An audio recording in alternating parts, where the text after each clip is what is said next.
हम बंधुओं को नमो बुद्धाय जय भीम जय रविदास। आज रविदास जयंती मनाई जा रही है। इसी कड़ी में जेठवन बुद्ध विहार में भी रविदास जयंती मनाई जा रही है। जेठवन बुद्ध विहार में काफ़ी अर्सों से बुद्ध जयंती, रविदास जयंती, अम्बेडकर जयंती और महान पुरुषों के जन्म दिवस मनाए जा रहे हैं। ये पवित्र स्थान है। यहाँ के लोगों ने संघर्ष कर इस बुद्ध विहार को एक भव्य बुद्ध विहार बनाया। कभी यहाँ कूड़ी का ढेर हुआ करता था।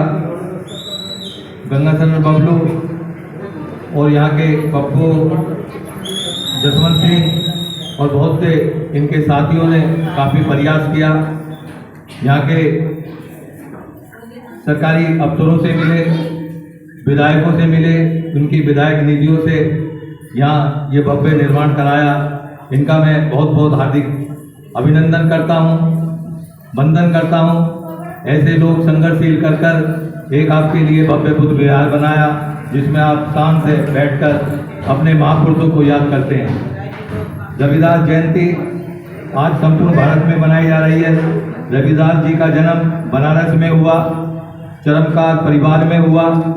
उनका पेशा चरमकार का था, लेकिन वो साधु संत थे और अपनी वाणी द्वारा लोगों को समझाते थे।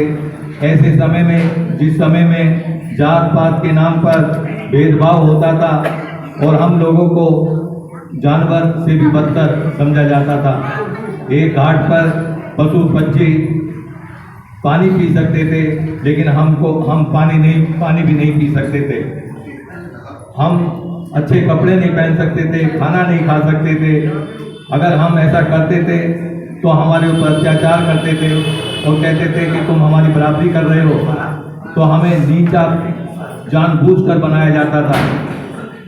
ऐसे समय में रविदास जी ने इस पाखंडवाद का विरोध किया और समाज में निकले, लोगों को समझाया कि तुम भी मनुष्य हो, अपने अधिकार मांगो और शान से जियो। तो रविदास जी ने बहुत संघर्ष करा। रविदास जी ने दोहे के माध्यम से, वाणी के माध्यम से लोगों को समझाया और लोग जुड़ते चले गए। और इन्होंने एक ऐसा समाज की कल्पना की जिस समाज में कोई ऊंचा नीचा ना हो, सब समान हो।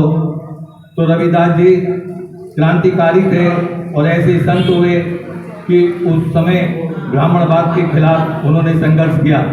ब्राह्मणवादी व्यवस्था एक ऐसी व्यवस्था है जिस व्यवस्था में लोग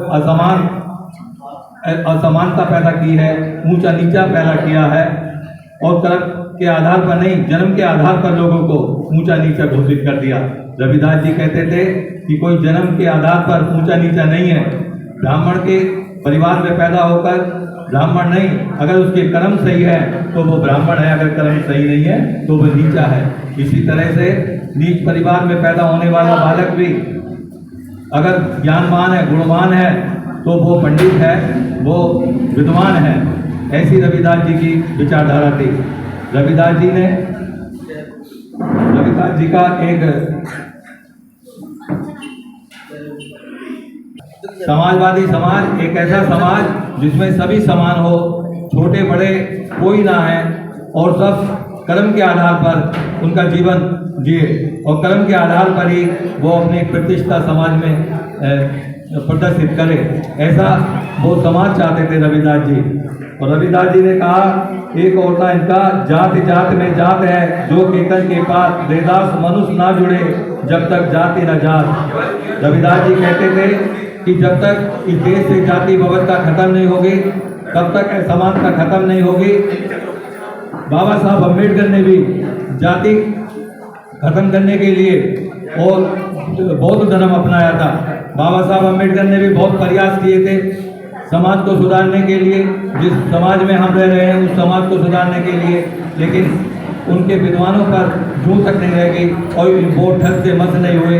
आखिर बाबा साहब अम्बेडकर को भी 14 अक्टूबर 1956 को बौद्ध धर्म ग्रहण करना पड़ा। बौद्ध धर्म समता, मैत्री, करुणा का पाठ पढ़ाता है, सबको समान मानता है। बाबा संत रविदास से पहले भगवान गौतम बुद्ध इस देश के अंदर हुए।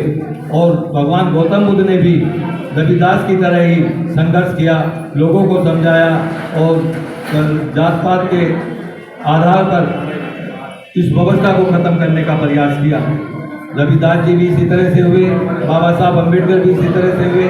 हमारे समाज में बहुत संत हुए, बहुत विद्वान हुए, जिन्होंने समाज को नई दिशा और प्रेरणा दी।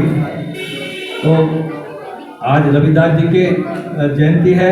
रविदास के सिद्धांतों पर, उनके उपदेशों पर हमें चलना चाहिए, उनसे प्रेरणा लेनी चाहिए, अपने बच्चों को भी सिखाना चाहिए कि हम अपने महापुरुषों के जीवन दर्शन पर चलें, उनके रास्ते पर चलें, तभी हमारा कल्याण होगा।